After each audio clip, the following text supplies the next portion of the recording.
అప్పుల బాధలు వెంటాడుతున్నాయా? అయితే 6 జేవిఆర్ వారి జాతిరత్నాలు ధరించండి. అందరికి నమస్తే, వెల్కమ్ టు మనం టీవీ. నేను మీ తిరుపతి. జగ్గుబాయ్ దెబ్బకు MLC Kalvakuntla Kavitha BRS party నుండి అవుట్ అనే చర్చ బలంగా వినబడుతున్నది. గత కొద్ది రోజుల నుండి ఎమ్మెల్సీ కల్వకుంట్ల కవితకు సంబంధించినటువంటి మాటలు, ఆమె press meet, media chit chats, ఆమె ఆరోపణలన్నీ సోషల్ మీడియాలో రకరకాలుగా విమర్శలు వస్తున్నాయి. రకరకాలుగా ట్రోలింగ్ అయ్యేటటువంటి కార్యక్రమం కూడా కనబడుతున్నది. ఎమ్మెల్సీ కల్వకుంట్ల కవిత ఎందుకు వివాదాలకు కేర్ ఆఫ్ అడ్రస్ అవుతున్నది? ఇప్పుడు కవిత బీఆర్ఎస్ పార్టీలో ఉందా లేదా అనేది కూడా పెద్ద క్వశ్చన్ మార్క్ లెక్కనే కనబడుతున్నది. కవిత ఆమె తెలంగాణ జాగృతికి సంబంధించినటువంటి వ్యవహారంలో బిజీగా ఉన్నారు. ప్రెస్ మీట్లు పెడతా ఉన్నారు, రకరకాల బిజీ షెడ్యూల్లో ఉన్నారు. కేటీఆర్ ఎక్కడికి పోతే కవిత అక్కడ ప్రోగ్రాం పెట్టుకునేటటువంటి కార్యక్రమం చేస్తున్నారు. ఇప్పుడు కేటీఆర్ నల్గొండకు పోయింది అనుకో, కవిత నల్గొండలో కేటీఆర్కి ఆపోజిట్ ఒక ప్రోగ్రాం పెడుతున్నది. ఒకవేళ కేటీఆర్ వరంగల్ పోతే కవిత కేటీఆర్కి ఆపోజిట్ తెలంగాణ జాగృతి పేరిట ఒక ప్రోగ్రాం పెడుతున్నది. అంటే కేటీఆర్కు ఆపోజిట్ పోయేటటువంటి కార్యక్రమం చేస్తుంది ఎమ్మెల్సీ కల్వకుంట్ల కవిత. మరి కవితకు కేటీఆర్కి ఏమన్నా శత్రుత్వం ఉందా? మరి వాళ్ళు ఏమన్నా దూరమైనటువంటి వ్యక్తులా అంటే కాదు, సొంత అన్న చెల్లెళ్ళు, బీఆర్ఎస్ పార్టీకి సంబంధించినటువంటి కీలకమైనటువంటి వ్యక్తులు. అయితే కవిత మొన్న ప్రెస్ మీట్లో కొన్ని కీలకమైనటువంటి వ్యాఖ్యలు చేసింది. కవిత వ్యాఖ్యల కంటే ముందు అసలు ఏం జరిగిందనేది మనం మాట్లాడుకుంటే, జగ్గుబాయ్ ఒక ఇంటర్వ్యూలో ఉన్నాడు. జగ్గుబాయ్ ఒక ఇంటర్వ్యూలో ఉన్నటువంటి నేపథ్యంలో ఒక యాంకర్ జగ్గుబాయ్ని అడుగుతాడు, ఎమ్మెల్సీ కల్వకుంట్ల కవిత రకరకాలుగా విమర్శలలో ఉంటా ఉంది, ఆమె రకరకాలుగా బీఆర్ఎస్ పార్టీ పైన విమర్శలు చేస్తూ ఉంది, నాయకులను తిడతా ఉంది, నాయకులను టార్గెట్ చేస్తూ ఉంది, కేటీఆర్ని టార్గెట్ చేస్తూ ఉంది. కేసీఆర్ మంచోడు కానీ కేసీఆర్ చుట్టూ ఉన్నటువంటి వాళ్ళందరూ కూడా దయ్యాలు భూతాలు అనేటటువంటి తరహాలో మాట్లాడుతూ ఉంది. మీరు ఎట్లా మాట్లాడతారు, ఏం స్పందిస్తారు చెప్పండి అని చెప్పి జగ్గుబాయ్ని అడుగుతారు. జగ్గుబాయ్ అంటే ఎవరో కాదు, సూర్యాపేటకు సంబంధించినటువంటి ఎమ్మెల్యే జగదీశ్వర్ రెడ్డి. మరి నువ్వెట్లా జగ్గుబాయ్ అంటావు అని చెప్పి నన్ను అడగవచ్చు. నేను జగ్గుబాయ్ అంటలేను, బీఆర్ఎస్ పార్టీ సోషల్ మీడియాలోనే వాళ్ళే జగ్గుబాయ్ అని చెప్పి పెట్టుకుంటా ఉన్నారు. వాళ్ళే జగ్గుబాయ్ గట్టి కౌంటర్ అని పెట్టుకుంటా ఉన్నారు, జగ్గుబాయ్ రియాక్షన్ అని పెట్టుకుంటా ఉన్నారు. అంటే జగదీశ్వర్ రెడ్డిని ఫైర్ బ్రాండ్ లేక ఒక జగ్గుబాయ్ అనేటటువంటి తరహాలో వాళ్ళు పేర్లు పెట్టుకునేటటువంటి కార్యక్రమం చేస్తారు. సో అన్ని సోషల్ మీడియాలో జగ్గుబాయ్ అనేటటువంటి ఒక ట్రెండింగ్ నడుస్తుంది కాబట్టి జగ్గుబాయ్ అంటున్నా. అయితే జగదీశ్వర్ రెడ్డి ఇంటర్వ్యూ నడుస్తున్నటువంటి నేపథ్యంలో ఒక యాంకర్ అడుగుతాడు, సార్ కవిత మీ పైన రకరకాలుగా మాట్లాడుతూ ఉంది, విమర్శలు చేస్తూ ఉందంటే జగ్గుబాయ్ చెప్తాడు, కవిత గురించి మాట్లాడడం టైం వేస్ట్, అసలు ఆమె గురించి మాట్లాడడం కూడా నాకు పెద్దగా బేస్లెస్ అనిపిస్తుంది, టాపిక్ వద్దు తీయకండి, మేము ఆమె మాట్లాడిన మాటలు పట్టించుకుంటలేం, ఆమె చేస్తున్న వ్యవహారం పట్టించుకుంటలేం, అసలు ఆమెను మేము పట్టించుకుంటలేం, ఆమె సబ్జెక్ట్లో మేము లేము, మేము అధికార పార్టీ అరాచకాలపైన మాట్లాడుతున్నాం, జనాల గురించి మాట్లాడుతున్నాం, ప్రభుత్వాన్ని ప్రశ్నిస్తున్నాం తప్ప కవితతోటి మాకేం పని అని చెప్పి జగ్గుబాయ్ చెప్పిండు. తర్వాత కవిత గురించి పాజిటివ్ కూడా మాట్లాడిండు. మధ్యలో కవిత ఒకేలా బార్డర్ దాటితే, లైన్ దాటితే, బీఆర్ఎస్ పార్టీ లైన్లో లేకపోతే ఖచ్చితంగా పార్టీ చర్యలు తీసుకుంటుంది అంటూ కూడా జగ్గుబాయ్ మాట్లాడేటటువంటి కార్యక్రమం చేసిండు. తర్వాత జగదీశ్వర్ రెడ్డికి సంబంధించినటువంటి ఇంటర్వ్యూ అయిపోయిన తర్వాత ఎమ్మెల్సీ కల్వకుంట్ల కవితక్క ఒక ఇంటర్వ్యూ పెట్టిందండి. ఒక ఇంటర్వ్యూ పెట్టినప్పుడు కొంతమంది జర్నలిస్టులు అడిగినారు, కవిత గారు మొన్న జగదీశ్వర్ రెడ్డి గారు ఆయన ఒక మీడియా ఛానల్లో కవిత గురించి మాట్లాడడం టైం వేస్ట్ అన్నాడు, మీరు ఎట్లా చూస్తారండి జగదీశ్వర్ రెడ్డి మాట్లాడినటువంటి మాటలని చెప్పి కవితను అడిగినారు. అప్పుడు కవితక్క ఏం చెప్తుంది జగ్గుబాయ్ని ఉద్దేశించి అంటే, జగదీశ్వర్ రెడ్డికి తెలంగాణ ఉద్యమానికి సంబంధం ఏంది, నేను పెద్ద వ్యక్తిని, నేను పెద్ద వ్యక్తులు అంటే మరి కొమ్ములు గిట్లున్నాయి ఏమో మనకు తెలియదు కానీ నేను పెద్ద వ్యక్తిని, పెద్దోళ్ళం మేము డిస్కస్, పెద్దోళ్ళు అట వీళ్ళు, మరి ఏం పెద్దోళ్ళే అర్థం కాలే, మరి వీళ్ళు పెద్దోళ్ళు ఎట్లనో మనకు అర్థం కాలే, అంటే కేసీఆర్ కేటీఆర్ మేమంతా పెద్దోళ్ళం, వీళ్ళకి ఏం తెలుసు, జగదీశ్వర్ రెడ్డి ఉద్యమానికి సంబంధం ఏందనే తరహాలో కవితక్క మాట్లాడింది. కవితక్కకు తెలియదేమో, కవిత 2006లో వచ్చింది తెలంగాణ ఉద్యమానికి, జగదీశ్వర్ రెడ్డి 2001లో ఉన్నటువంటి వ్యక్తి, తెలంగాణ ఉద్యమకారుడు ఆయన. కేసీఆరే చెప్పిండు పలు సభలలో, జగదీశ్వర్ రెడ్డి లేనిది నాది ఏ సభ ఉండదు, జగదీశ్వర్ రెడ్డి లేనిది ఏ మీటింగ్ ఉండదు, జగదీశ్వర్ రెడ్డి 2001 నుండి నా తోటి ఉన్నటువంటి వ్యక్తి, ఉద్యమంలో ఉన్నటువంటి వ్యక్తి అనేటటువంటి మాట కేసీఆర్ చెప్పినటువంటి మాటే. మరి కవితక్క ఆ మాటను మర్చిపోయిందో ఏమో. కవితక్క స్టోరీ విజయరామారావు సార్ చెప్తాడు, చాలా అద్భుతంగా చెప్తాడు. కేసీఆర్కి డాక్టర్గా ఉన్నాడు విజయరామారావు సార్.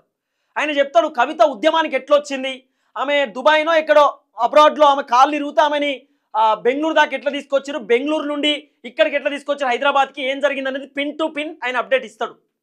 ఈ కవితక్క కేసీఆర్ ఉద్యమ సమయంలో ఆయన హాస్పిటల్ ఉన్నటువంటి నేపథ్యంలో, అంకుల్ మాకు ఉద్యమం వద్దు అంకుల్, మాకు అవసరం లేదు అంకుల్, మా నాయనకేమన్నా అవుతుంది అంకుల్ అని చెప్పి ఉద్యమాన్నే వద్దని వెళ్ళిపోతామని అనేటటువంటి వ్యక్తులు వీళ్ళు ఉద్యమకారుల గురించి మాట్లాడుతున్నారు. కవిత గారు ఉద్యమకారుల గురించి కవితక్క. మాకు ఉద్యమాలే వద్దు, మా నాన్నకేమన్నా అవుతుందని చెప్పి భయపడినటువంటి వ్యక్తులు మీరు. కేసీఆర్ అట్లా భయపడలే, కేసీఆర్ భయపడలే, జగదీశ్వర్ రెడ్డి భయపడలే, హరీష్ రావు భయపడలే, కేటీఆర్ భయపడలే. ఏమైతే అది కానీ అనుకున్నారు వీళ్ళు. కానీ స్టార్ట్ చేసింది కవితక్క. కవితక్క దగ్గర తెలంగాణ జాగృతిలో పనిచేసేటటువంటి వ్యక్తులు ఎందుకు బయటకు వచ్చారు? ఇంకా దాసరి సీనన్న బయటకు ఎందుకు వచ్చిండు? రావడానికి గల కారణం ఏంది మరి చెప్పాలి కదా. జగదీశ్వర్ రెడ్డికి ఉద్యమానికి సంబంధం లేదని ఎట్లా మాట్లాడతారు? తర్వాత కార్తిక్ రెడ్డి గురించి మాట్లాడినారు. సరే, కార్తిక్ రెడ్డి అంటే కవిత కంటే చిన్నోడు, ఓ మాట మాట్లాడింది, ఇంకా విమర్శలు చేసిందంటే ఓకే. కానీ జగదీశ్వర్ రెడ్డి లిల్లిపుట్ అట, లిల్లిపుట్ నాయకులు అంటుంది కవితక్క. లిల్లిపుట్ ఎవరండి? జగదీశ్వర్ రెడ్డి నల్గొండలోనట. జగదీశ్వర్ రెడ్డి వల్లనే నల్గొండ మొత్తం ఓడిపోయిందట. కవితక్క చెప్తున్నటువంటి మాట. అడపాదడపా గెలిచిండండి అని అంటుంది కవితక్క. అప్పుడు జగదీశ్వర్ రెడ్డి ఉల్టా ఏమన్నాడు? నేను అడపాదడపాన గెలిచిన ఆయనతో గెలవలే కదా అన్నాడు. ఆయనతో గెలవలే కదా కవితక్క. ఆమె గెలవకపోతే ఇంటికాడ కూర్చుంటే ఎంపీ పోటీ చేస్తే ఎంపీ తుస్సు, ఎమ్మెల్యే పోటీ చేసిన తుస్సు, ఇంకేమన్నా పోటీ చేసినా తుస్సు.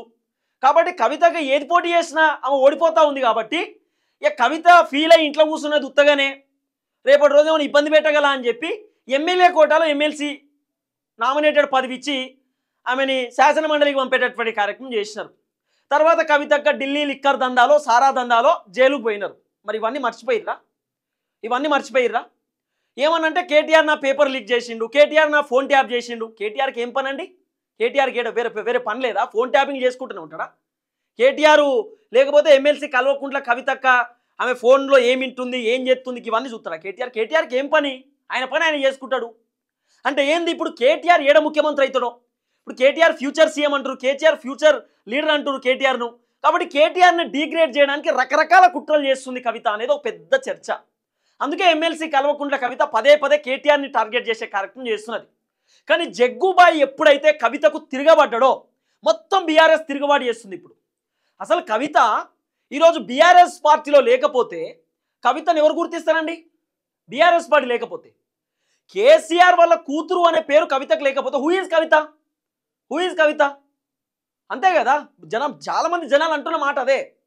కేసీఆర్ అన్న వ్యక్తి లేకపోతే వీళ్ళందరూ ఎవరు? కవిత కూడా అదే మాట అన్నది. కానీ జగదీశ్వర్ రెడ్డి డిఫరెంట్ కోణంలో వచ్చిండు. ఆయన జగదీశ్వర్ రెడ్డి ఉద్యమంలో ఉన్నాడు, ఆయనకంటే ఒక సొంత గుర్తింపు తెచ్చుకున్నాడు. ఈ క్రైసిస్లో కాంగ్రెస్ అధికారంలో ఉంది. ఈ క్రైసిస్లో బీఆర్ఎస్ వాళ్ళు ఎక్కువ మాట్లాడతలేరు తెలుసా? బీఆర్ఎస్ పార్టీ మాజీ ఎమ్మెల్యేలు, మాజీ ఎంపీలు, మాజీ మంత్రులు, మాజీ ఎమ్మెల్సీలు, ప్రజెంట్ ఎమ్మెల్యేలు నోరు మెదుపుతలేరు. జగ్గుబాయి క్వశ్చన్ చేస్తున్నాడు, జగ్గుబాయి బయటకు వస్తున్నాడు, కాంగ్రెస్ని ముప్పతిప్పల పెడుతున్నాడు, కాంగ్రెస్కి సుక్కలు చూపిస్తున్నాడు జగ్గుబాయి. జగ్గుబాయి అంటే ఎవరో కాదు, సూర్యాపేట ఎమ్మెల్యే జగదీశ్వర్ రెడ్డి. ఆయన సుక్కలు చూపిస్తున్నాడు, ఆయన గట్టిగా మాట్లాడుతున్నాడు, గట్టిగా విమర్శలు చేస్తున్నాడు కాంగ్రెస్ పైన, కాంగ్రెస్ ప్రభుత్వాన్ని ముప్పతిప్పల పెడుతున్నాడు. మరి అలాంటి జగ్గుబాయిని పట్టుకొని లిల్లీ పుట్టు, ఆయన చిన్న పోరాడు, ఆయనకేం తెలియదు, అట్లా ఇట్లా అని మాట్లాడితే ఎట్లా ఎట్లా అంటున్నాం? జగదీశ్వర్ రెడ్డి 2001 నుండి ఉన్నటువంటి వ్యక్తి ఉద్యమంలో. కేటీఆర్ పోలీసులను తిడుతుంటే జగదీశ్వర్ రెడ్డి కూడా కనబడతాడు. హరీష్ రావు ఉద్యమం చేస్తుంటే జగదీశ్వర్ రెడ్డి కనబడతాడు. కేసీఆర్ దవాఖానలో ఉన్నప్పుడు జగదీశ్వర్ రెడ్డి కనబడతాడు ఫోటోల్లో, చూసుకోండి. తెలంగాణ ఉద్యమకారులను ఉద్దేశించి మాట్లాడినప్పుడు ఎవరైనా బాధపడతారు, తెలంగాణ బిడ్డలం కాబట్టి. అట్లా మాట్లాడొద్దండి. కవిత ఎంత పోరాటం చేసిందో తెలంగాణ కోసం, జగదీశ్వర్ రెడ్డి అంతే పోరాటం చేసిండు, అంతకంటే ఎక్కువనే చేసిండు. ఆయన 2001లో ఉంటే కవిత 2006లో వచ్చింది. 4 years గ్యాప్. అంటే కవిత కంటే ఉద్యమంలో జగదీశ్వర్ రెడ్డి సీనియర్. ఆ మాట కవితక్క మర్చిపోతుంది. ఆ మాట గుర్తు చేయాలని జగదీశ్వర్ రెడ్డి ట్రై చేస్తుండు.